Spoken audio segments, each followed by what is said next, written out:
Welcome to The Explainer. I am absolutely thrilled you're joining us today because we are about to dive into a staggering 20-year true story. We're going to see, step by step, exactly how high control groups manage to trap ordinary, highly functioning people. We're breaking down the mechanics of undue influence, all based on a fascinating first-hand account from a former member of a group known as the International Churches of Christ. As you'll see, it's wild how a completely innocent, everyday interaction can spiral into a massive two-decade entanglement. Okay, let's dive into this. Picture this. It's January 1995. Our narrator is a recent university grad armed with a new engineering degree, just walking through a totally mundane shopping center in Farnborough, Hampshire.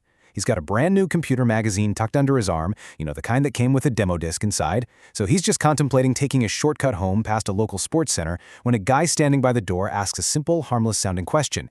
"Excuse me there, are you local to the area?" This stranger is holding a clipboard and a blue Bible. He's super friendly, gives off this instant, trustworthy older brother vibe. They chat, they swap numbers, and right then and there, unknowingly, our narrator's fate was sealed for the next 20 years.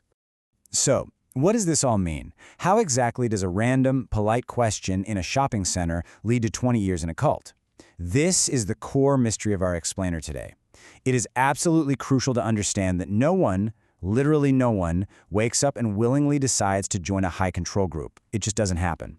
Instead, it's the classic boiled frog scenario. It's a process of gradual, millimeter-by-millimeter manipulation, orchestrated by people who seem perfectly normal and deeply trustworthy. The trap doesn't snap shut all at once. It sneaks up on you. Section 1. The Innocent Invitation. How it begins. Look at how insanely fast this single weekend gets monopolized. On Saturday afternoon, he gets that initial invite. Boom. By 9:30 a.m. Sunday, the recruiter is knocking on his door, picking him up in a red Ford Escort. By 10 a.m., they're at this incredibly high-energy, charismatic church service in a rented school classroom. Then, it rolls right into Sunday lunch at a local pub, and right here is where we see the very first incredibly subtle test of control. During lunch, our narrator casually drops a swear word. Nothing crazy, just normal chatter. But he is immediately pulled aside by one of the church leaders, an ex-army guy, shown a specific Bible verse and firmly rebuked. The narrator felt so deeply embarrassed that he instantly modified his behavior to fit in. Without him even realizing it, the control had already begun. Now, you might be wondering, why on earth didn't he just leave after getting scolded? Well, it all comes down to love bombing. When he walked into that room, he met this remarkably diverse crowd of people who just immediately welcomed him. We're talking enthusiastic sideways hugs, instant familiarity with guys calling him bro, and this overwhelming feeling of being valued and accepted. They wanted to really know him, they wanted to spend time with him, and honestly, it felt incredible. But as our source points out, this intense, overwhelming friendliness, that's exactly the hook. Section 2. The Cult Playbook. The Indoctrination Process. This group was highly organized. They used a specific series of Bible studies known as First Principles, and it basically acted as a step-by-step psychological trap. Step 1, seeking God, convinced the recruit that God had literally orchestrated that random meeting at the shopping center. It wasn't chance, it was destiny. Step 2, the Word of God, established that the group's exact, specific interpretation of the text was the only valid one out there. But Step 3, discipleship, is where the trap truly tightened. They explicitly taught that if you are not actively out there recruiting new members, you are not a true disciple. And if you aren't a true disciple, you aren't saved. They systematically tied a person's eternal, spiritual salvation directly to their ability to recruit. Over time, the source had this massive realization. He saw the stark contrast between what a healthy community looks like and the dynamic he was trapped inside. Think about it. A healthy community focuses on spirituality, mutual support, and charity. This group, it functioned way less like a church and a lot more like a manic, religious, multi-level marketing pyramid scheme. There was this obsessive, relentless focus on recruitment quotas. They constantly tracked who brought in whom. And on top of that, there was an extreme financial drain. Members were heavily pressured to hand over massive chunks of their hard-earned salaries to fund the leadership and bankroll even more recruitment. Section 3. Total Life Control. Extreme Rules. Once that psychological trap was fully sprung, the extreme lifestyle rules kicked in hard and fast. Friendships? Totally conditional. They were only your friends as long as you strictly complied with leadership.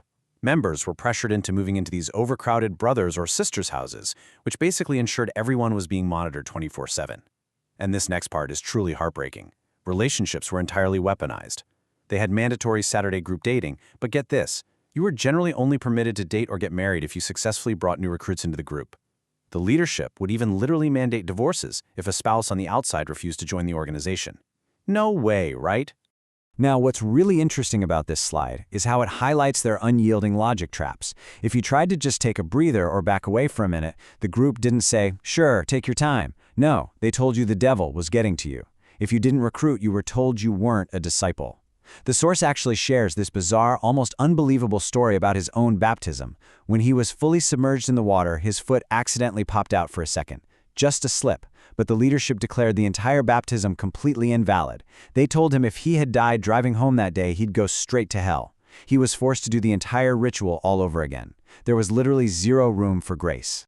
2. I really want to emphasize this number. It took just 2 weeks. In only 2 weeks, our narrator transformed from a casual, everyday guy buying a computer magazine into a fully indoctrinated recruiter. He was out on the streets genuinely believing with his whole heart that he was part of the only group on planet Earth capable of saving humanity. That is how terrifyingly efficient this playbook really is. Section 4. The Persecution Complex, the Mental Firewall. So how do they keep people from listening to reason? They install a psychological firewall. The group pre-programs its members to completely reject outside reality. Any criticism at all, even deep concern from family, is immediately labeled as persecution driven by the devil. Our source shares a deeply poignant anecdote about this. Shortly after he joined, his father noticed how completely monopolized his son's time had become. So his dad lovingly handed him a printed pamphlet exposing the group's mind control tactics. But because the narrator was already pre-programmed, he looked right at his own caring dad and genuinely thought, "The devil has gotten to my father." The truth was literally right there in his hands, but that mental firewall blocked it out completely. Section 5. Helping them escape. Intervention tactics. First off, if you know someone in this situation, take a deep breath and please don't panic. The actual data is incredibly reassuring. The vast majority of recruits actually end up leaving within their very first year.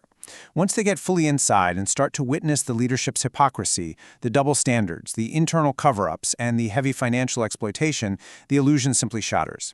Your main job is just to be a safe, welcoming harbor for them when that realization finally hits. So the crucial point is really understanding the difference between the wrong way and the right way to intervene. The wrong way? Panicking, getting angry, shouting, or explicitly calling it a cult to their face. If you do that, you immediately trigger that pre-programmed persecution complex. You end up confirming exactly what their leaders warned them about, driving them even deeper inside. The right way is to be incredibly gentle. You listen, you patiently rebuild your outside friendship with them so they remember, deep down, that they have a warm, loving world waiting for them far outside the group's control.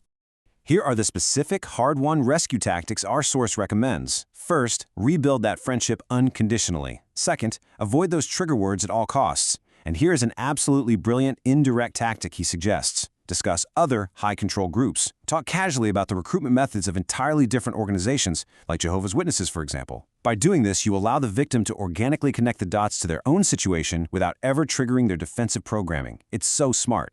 And finally, always consult expert resources like culteducation.com to guide your interventions safely. I want to leave you with this final provocative thought. Remember, people absolutely do not join high-control groups on purpose. They join because they're actively seeking community, they want purpose, and they're looking for genuine friendship. They join because they truly think they've found something beautiful. The real danger lies in how quickly unconditional love becomes entirely conditional. The truth is, anyone, no matter how smart, successful, or educated they are, can be vulnerable to the right pitch on the wrong day. So the big question we all must ask ourselves as we navigate the world is, how can we spot the difference between genuine community and a psychological trap before the door shuts behind us? Thank you so much for joining me on this explainer. Keep asking those big questions, and I'll catch you next time.